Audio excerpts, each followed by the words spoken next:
Hi everyone. Hello. Hi from Sapamalu. We're gonna talk about what are the tips diagnosing pets and kids.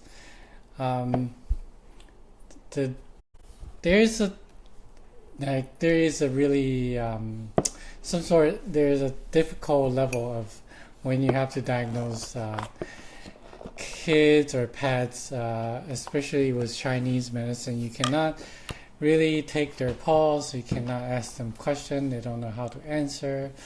So the only thing left is just observation.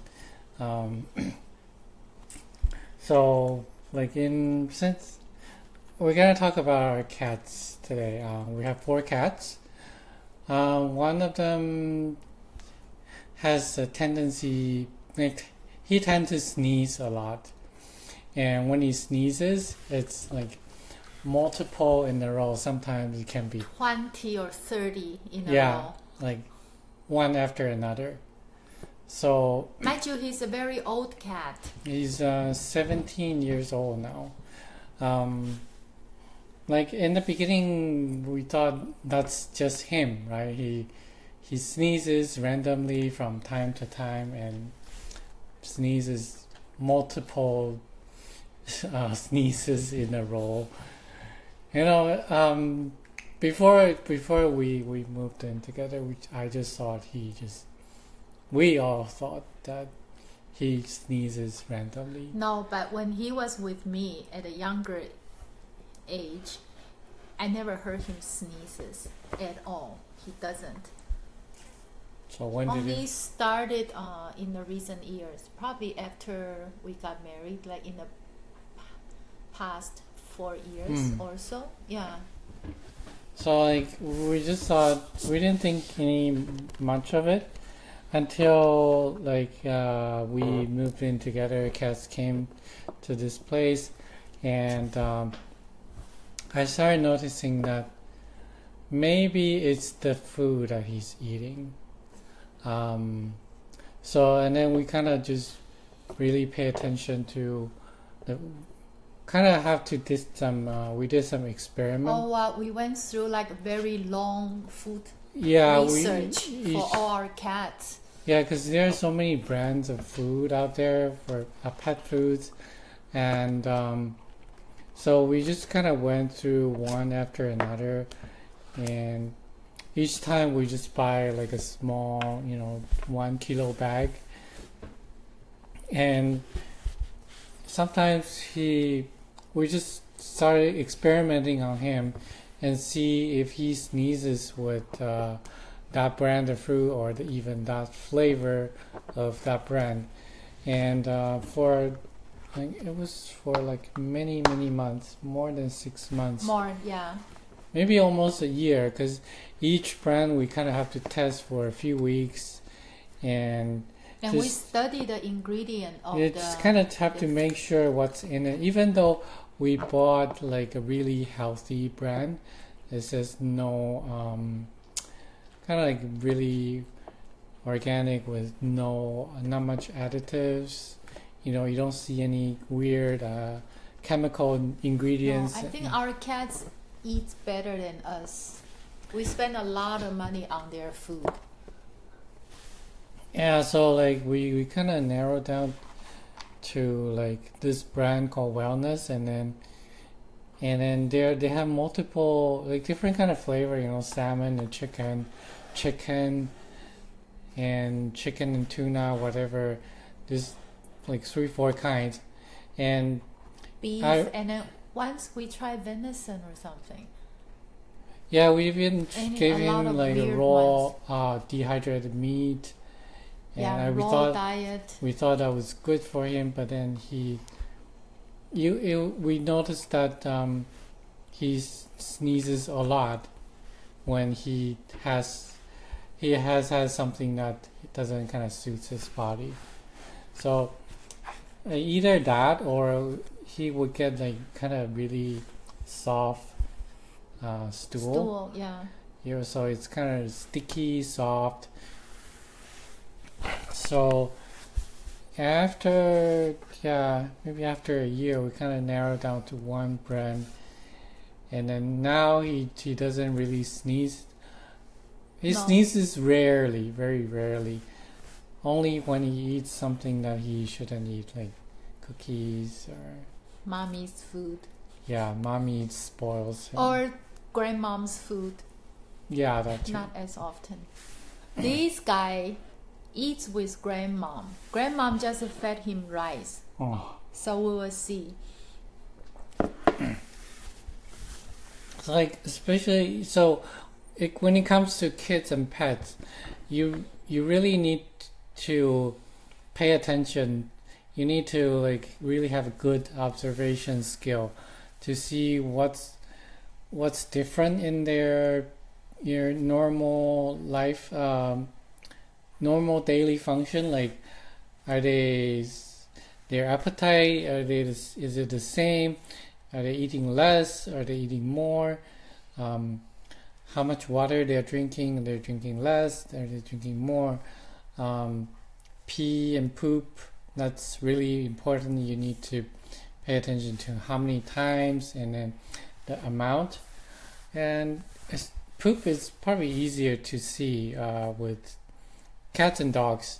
Like you can see if they go every day regularly, at least once, and how solid the stool is, and then And the shape of it, the shape amount of it. Even yeah. the odor. If you notice anything different, you need to make a note of that. And when you go to see a pet, or when you when you go to the vet, or when you go to your doctor, you can provide these information, and that will be very helpful. Because you just cannot ask them, are you having stomach pain, or are you having headache? They don't know how to talk. Yeah, especially that we have 4 cats, so we can tell they have different their urine smells differently. We can pretty much tell which one's urine that is, and the shape of their stools we can tell, and the size of it. You just have to observe.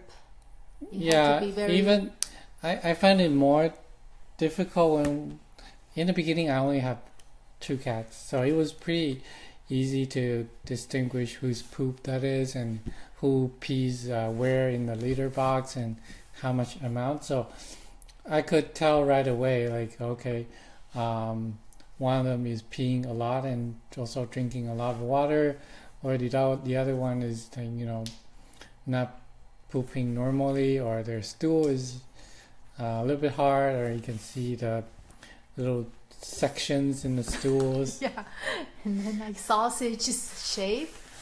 Yeah, and then because the size of our cats are all different, like the diameter of the poop, you can tell. Like, we can tell. Yeah. It's a really small one, or it's from like a medium size or a bigger size. And then their favorite spots. Yeah, they have their habit of going at certain spots too. And so that's basically what I'm trying to get across. With little kids, they can't talk. You kind of have to pay attention to, especially with food. Like kids, they tend to eat a lot of junk food and snacks and cookies, candies, and these things will tend to cause a reaction in their body that you think they're having a cold or a flu. It does happen because like when kids eat something that doesn't really fit their body type, they will get sick very quickly and very easy, even if they're not exposed to outside world or outside environment. They can still get sick. Another thing, so like sometimes when like one of our cats they would vomit, right? And sometimes one of them vomits just pure water. And my wife would ask me, what's going on? What's going on with him? Why is he vomiting water? And then I was like, I don't know. You can't just ask me why he's doing that. I don't have any accompanying information that goes with it. Is he suddenly drinking more water than usual? That's why he's vomiting water, or is he lost his appetite and he's vomiting water, or he's not peeing regularly and he's vomiting water? These are different. These are all very important information relating to why he's vomiting. So if I don't have that piece of information, you just give me the only one symptoms, then I don't know why. I can't tell you why. and I need information to make a complete diagnosis in order to give the proper treatment protocol. Otherwise, I don't really know what to do when that happens. Yeah, and then So I guess I rely really a lot on your diagnosis, and then whenever you prescribe them Chinese medicine, my mission will be make sure that they are properly fed. And this one comes in handy. This is a syringe that's designed specially for cats. There is a soft tip, so you can put tablet or any fluid, and it goes deeper into the animal's mouth, and then you just kind of shoot it right into their throat, so they don't have time to spit it out. This product is really good. My friend gave it to me. It's pidan.com. Just go check it out. PIDAN.com. PIDAN, yeah. So this one really helps. And then our cat Kuma, he's been coughing for a very long time, more than 6 months. So in the beginning, I try different medicines, and then because it's just so hard to diagnose him, and then we have 4 cats. And sometimes when we're not home, we're busy. What are you trying to? He wants the water. That's tea. That's not water. Oh, he's fine. Sometimes just you thought you were a team, and your teammate is trying to drag you down. This is what's going on. Today's subject should be how to diagnose your How kids to and lose wife. How to lose your worst teammates. That's him. No, it's fine. It's perfect. Okay, anyway, continue. Anyway, Kuma has been coughing for more than 6 months, and in the beginning, it's hard to observe him, even though we try our best to, and because we have 4 cats and they all drink from the same bowl of water, and it's really hard to tell. But then once I really try harder to pay attention to his daily habits, I started noticing that, okay, how come I haven't seen him drinking water as often as I used to? And so that kind of gave me a hint of what's going on in his body. So once I had more information, I was able to kind of narrow down to which formula, which maybe a couple formulas I can try to get him better. And then last thing that really helped me was because he was coughing a lot, and you can hear that he has a lot of phlegm in his throat, like a lot of fluid from his lung. He's trying to cough it out, but every time, I think cats, they don't know how to spit. So whenever he gets the phlegm in his mouth, he will try to swallow it back down. So that's not a very good thing. Anyways, so he got more serious when when he lost his appetite. So when animals or kids lose their appetite, you need to really pay attention. So he lost his appetite, and then I was watching him eat, and I noticed he was kind of like vomiting, he has like nausea, tried to throw up, and that's what's stopping him from eating. He wants to eat, but he would feel nausea, and then that would upset his stomach, so he probably doesn't want to eat because of that. So that kind of gave me like one last piece of puzzle. So I was able to prescribe something that's really suits his current condition and his body type. And after he took that medicine, he was a lot better, and his appetite came back very quickly because he wasn't eating much. He for a couple of weeks, and then he lost like 4 pounds, and that's a lot for a cat. He was originally 17, 18 pounds, and then he was down to 14 pounds, lost a lot of weight. Which is a normal. He's a couple sizes smaller, so he got us really worried. But then after he took that medicine for a couple times, and then his appetite came back. And even though he tried his best to avoid taking the medicine, and it has been a really difficult time. Every day is a challenge to feed him medicine. It has been a really difficult time to feed him medicine. So he's slowly getting better, but not a lot better, just because he's not cooperating. And another thing with Saba, when the cat that was just here.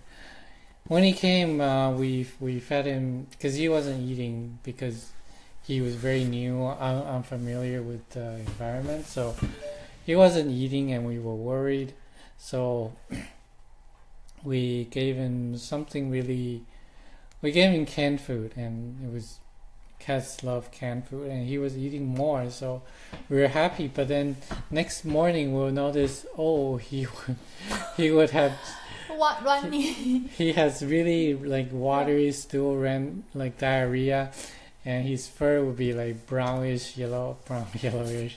So we had to wash. We had to clean every day, and then we noticed that because the canned food can go bad very quickly. We store it in the fridge, and every time we fed it, we just kind of took it out of the fridge and gave it to him right away. So we didn't warm it up, and also because probably his the temperature of his GI tract is a little bit lower than normal, than the healthy level. That's why when he ingests something cold, it causes diarrhea. So I gave him medicine to warm up his intestine maybe once or twice. After that, he no longer has runny stool, and his stool is now like pretty solid. Yeah. And we know he goes to washroom every single day because we can spot his stools. Yeah, he has this little chunky links. He has the thickest, kind of links of I don't know how to describe it. Like mini sausages. Almost like a chain, linking all the stools. Kind of cute. Yeah. I think only we will appreciate this. Yeah, I know. I don't. Only the parents Only appreciate parents, it. yeah. Yeah, that's it for today. Yeah. Bye bye. Bye bye.